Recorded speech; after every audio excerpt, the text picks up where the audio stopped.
Chapter 1: Diet Sodas and Chocolate Donuts. Nana, remembering back a few years prior, began slowly talking. I felt like I got the same story over and over from the doctors. You're going to have to take this medicine for the rest of your life. It seemed there was always something wrong with my body back in those days. I was sick in some form or another without a real answer. We will run tests. We will biopsy that. We will do an MRI. Try this and come back. This day at the doctor's was no different. I had gone in for pain and came out with some new medicines and a stern warning to take it because it was expensive and there was no need of wasting it. After many years of being in the crazy cycle of running to man for answers, I decided to try a different way. I decided to go to my Father, the creator of man, my creator and the lover of my heart. Not being raised to understand who my true father was, I always relied on what my family taught me. It seemed when you were sick, sad, and did not feel well, or were just wanting to sleep or even lose weight, the answer was to run to a man with a degree to get a prescription and or surgery. We ate and medicated all feelings and emotions. You could see the toxicity in our holiday photos.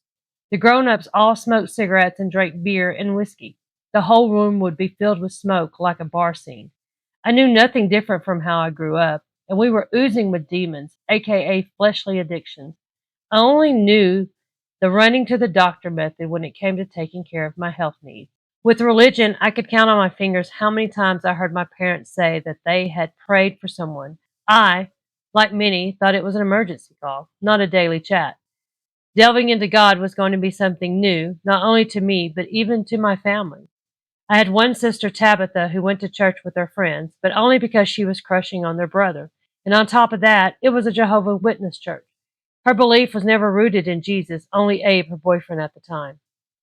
I needed my Father in heaven. He created me and He knows me, but I had no idea how to get closer and build our relationship.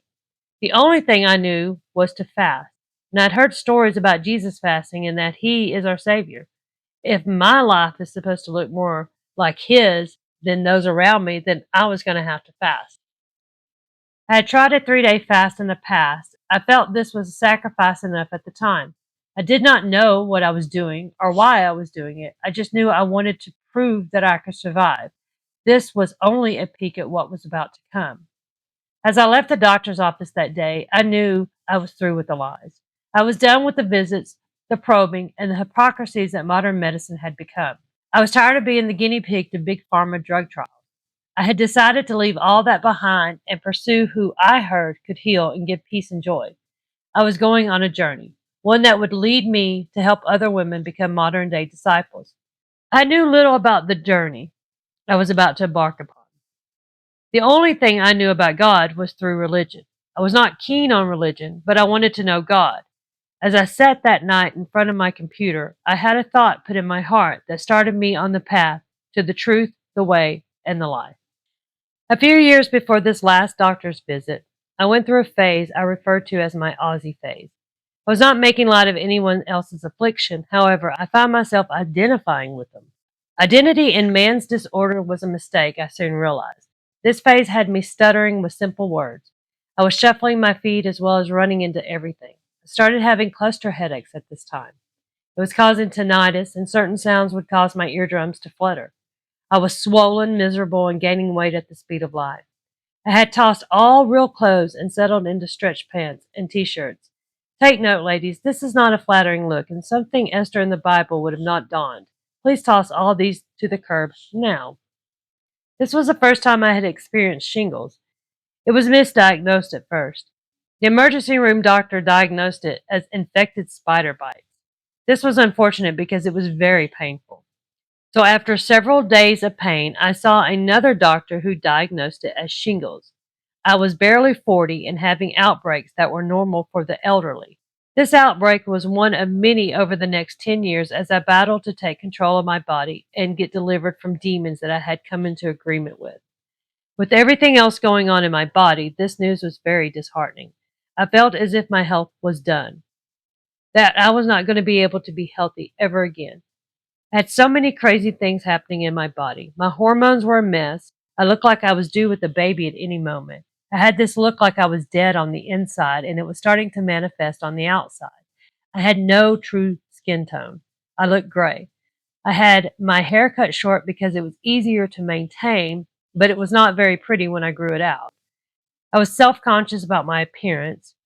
It was not because I cared to look beautiful, it was because I was starting to look like other women who were lost. I saw my face in them all: short hair, round, manly women who wear stretch pants and big shirts. It was not a look I wanted as an identity. I was going down kicking and screaming. Emotionally, I was a wreck, and I had a breakdown in a ladies' plus size store one day. Trying to find clothes for my obese body was not registering with my heart right. I felt torn. I knew it was not normal to accept my obesity. It was not just something that happens to people, it was something I let happen to myself, and normalizing it was not settling well. I had a meltdown right in the plus size workout shirts, which was ironic. I left there crying and embarrassed at the fact that I had to shop at a fat lady's store. After that, I decided to go to the gym. It's free for me, so I just needed to show up. Commit to it. So I decided to hire a personal trainer. I figured if she could show me what to do, I would just keep doing it after the sessions expired. The first meeting with her, I knew I was not committed to making that change. I left her office upset after the assessment and ran to the arms of my comforter, Diet Soda and his friends, mini chocolate donuts. I did not stick with the sessions and had one incomplete session at the end. This seemed to be a cycle in my life at the time, no completion. I did lose 9 pounds, however, I gained it back within a couple of months. I learned nothing in my meetings. After the sessions expired, I left the gym and enjoyed my diet sodas. Diet sodas are addictive. Just ask anyone who's tried to kick the aspartame habit. Oh, the days I used to think I could not make it without at least a couple of diet sodas a day. It not only tried to kill me, but it cost me lots of money on vain products. Our breakup was harsh. We had a long run together, but like any relationship, we must cut out the negative. Diet soda and all its soda friends were cut out of my life. I do not need the physical, mental, and emotional abuse they have done to me. But just like any abuser, they need a vulnerable soul to still. My vulnerability was thinking diet meant healthy. I ran to the diet soda after a death in our family. He was young and it was tragic. We were close, and it was the first time I had lost anyone like that in my life. I did what I was taught and I turned to eating for comfort. At that time, I was drinking regular soda, and coupled with the extra food consumption, within a month, I was huge. I had gained so much weight that I was at my heaviest at that point in my life. It was at that time I turned to diet sodas for help. It was an easy solution for some quick weight loss, almost effortless once one gets used to the taste. It was a small price to pay for the healthier alternative. Plus, many in the family drank it for years, and I just fit in with them. I ignored the fact that those in my family who drank the diet sodas were unhealthy as well. I remember it took me a while to get used to the taste. That should have been a red flag. I would drink a regular soda and then a diet. Soon I was just drinking diet soda. It was that dedication that would cause the toxic buildup that would soon manifest as physical ailments. It was those physical ailments that kept me at the doctor's and on medicine. Something needed to give, and it was me either way: give in or give to God. I chose to give to God. Let me warn you now, this is not the easiest option, but it was the most rewarding one. Breaking free from the medical world has been eye opening in so many ways. God gives us wisdom and guidance when we pray for it. That night, I realized God was showing me the truth about our bodies and how our temple should be clean from man's toxins. We need to be of sober mind, yet toxins prevent that from happening, and we are being spoon fed toxins. We are being made unhealthy by what we eat, drink, and even use. They are in our foods as pesticides, preservatives, genetically modified organisms, medicines, as well as fluoride in our water, and our bodies are not able to push them all out. We are inundated with them daily. We are obese and starving to death. We are not eating or receiving nutrients because our bodies are not working properly. The filtration system is clogged up.